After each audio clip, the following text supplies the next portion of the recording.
За да не се повтори минатогодишниот скандал кога матурантите ги пробија прашањата и преку Вибер ги споделија, оваа година државната матура ќе се полага во спортски сали. Како државен матурски одбор веќе донесовме таква одлука дека матурантите треба да полагаат во отворени големи простори, дали тоа ќе бидат спортски сали или ќе бидат училишни холови, зависи од условите кои ќе ги понудат училиштата. Целта на новиот начин на реализирање на испитите е самостојно решавање на тестот.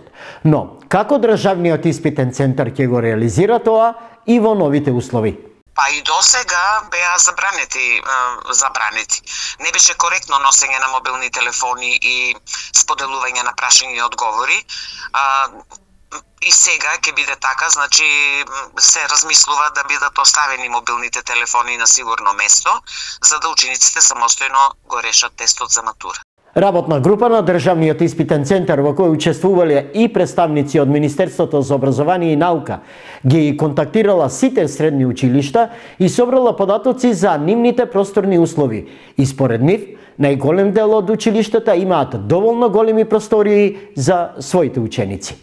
Комисиите во кои членуваат исто така вработени од Министерството за образование и наука ги увидоа условите, просторните услови во секој од училиштата каде ќе се полага матура, донесоа заклучок дека секој училиште располага со таков простор и дека можат успешно да ја реализираат полагањето на матурата.